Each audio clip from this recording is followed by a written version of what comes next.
The Premier League is back. And while everyone is talking about the same names like Salah, Haaland, or even Saka, I want to do something different. I want to present you players that people are sleeping on right now, but I believe by the end of 2025-2026 season, they'll explode onto the big stage. So here's my list of 10 players that you should keep your eyes on during this season.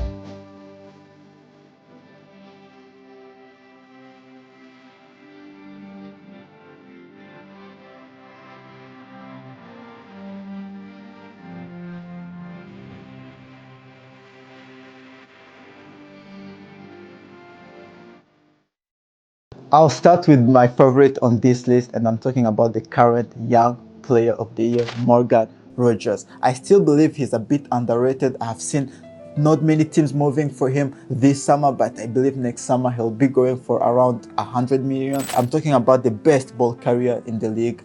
He's exceptional at it. He has great, exceptional also pressing numbers. Last season, he finished with 8 goals and 10 assists. Not bad for contribution in your first season. I believe Morgan Rogers is going straight to the top, and he will be one of the players I'll follow next season. The second player on this list is Tijani Reinders. When I look back to it, I think Tijani Reinders will be the signing of the summer, all competitions included. I still can't believe that City signed him for around 60 million for one of the Europe's best midfielder. Last season, just AC Milan in the league, he finished with 15 goal contributions. I believe this season it's the season where he cements himself among the Europe's best midfielder. I'm talking about Vitinha, Pedri. I believe really Tijani Reinders will sit at their table by the end of the season, and people will start respecting him. This third player on this list is also a midfielder, and is a player that I really discovered during this preseason. I didn't watch him a lot last season, but I believe he's going straight to the top, and it's Elliot Anderson. By the way, mark my words, Elliot Anderson will be on the plane to the World Cup in 2026 in America. I really believe he'll have his place alongside Jude Bellingham and Declan Rice in that England midfielder. Last season already top 10% in tackles, in wickets and interception, and he still grabbed 2 goals and 6 assists in the league. I really believe Elliot Anderson is going to have the season of his life, so keep an eye on Elliot Anderson. The fourth player on this list is a Sunderland team, and of course I had to talk about a Sunderland player. I don't forget what Simon Adingra has accomplished before last season in that Brighton team. I don't believe he was one of the future prospects coming from Belgium. I don't forget what he did during the African Cup of Nations. He really won the African Cup of Nations for Ivory Coast. He's a dribbling monster. He averages 2.3 successful take-ons per 90, which is good for a player with his game time.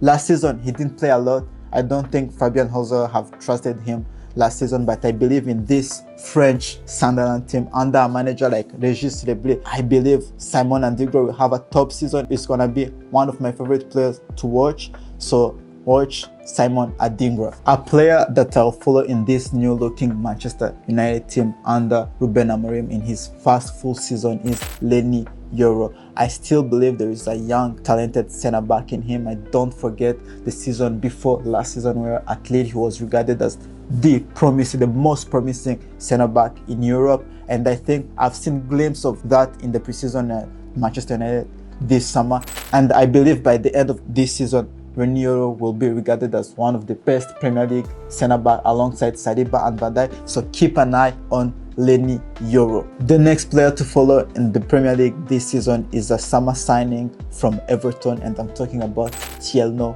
Barry. I really enjoyed watching him last season in Villarreal. I haven't understood why many teams haven't gone for him. Yes, it was only his first season in a big European league like La Liga. Last season he ended up with 15 league involvements in 35 games, which I think is not bad for a first season, but I think his numbers aren't telling the whole truth. I still believe in Thierry Barry there is a complete clinical striker in him, and I'm really curious to see what he'll do in the Premier League, but I believe by the end of the Premier League this season, many teams will regret not going for Thierry Barry. The next player I want to talk about is Alex Scott. I don't forget that he's regarded as one of the best prospects in England, especially in that number 10 role. Last season he was ruined with injuries, so he didn't play a lot, but I still back him to find his form, and with a full season I believe he's gonna be one of the best English number 10s around, and especially in a team with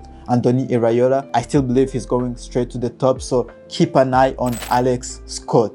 The next player on this list is more familiar for all the Premier League followers around here, so I'm talking about João Pedro. João Pedro, I still believe he's a bit underrated. The fact that he's gone to Chelsea for just 50 million and there wasn't a big battle around him. Yes, there was Newcastle, but apart from that, not many other Premier League teams. When I see the fact that Manchester United wanted to pay 89 million, why didn't they put that on a player like João Pedro? Yes, last season he finished with 16 goal involvement in 27 games, which I think is not that bad. Yes, there was a lot of penalties, but I believe it's the season where João Pedro goes from good to elite. I still back him this season. That's my prediction, to score at least 20 Premier League goals and to sit at the table of the best Premier League strikers. I'm talking about Alexander Isak, I'm talking about Mateta, and I still believe really João Pedro will unlock what was missing in that Maresca team.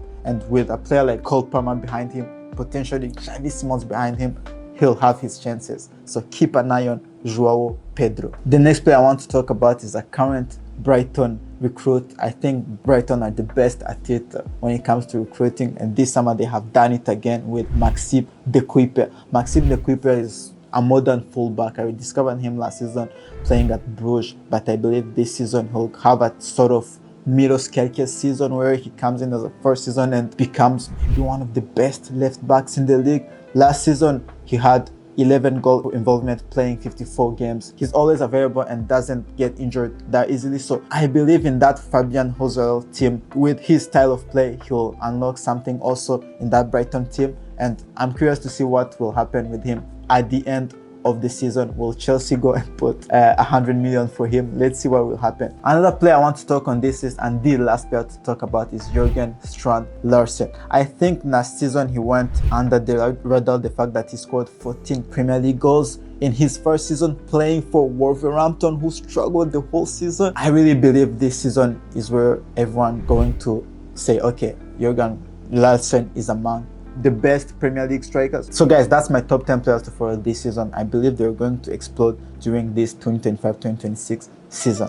But what about you? What are your players to follow? Which player is going to have an exceptional season? What are your hottest takes? I'm curious to hear you in the comments. But for now, see you for the next video.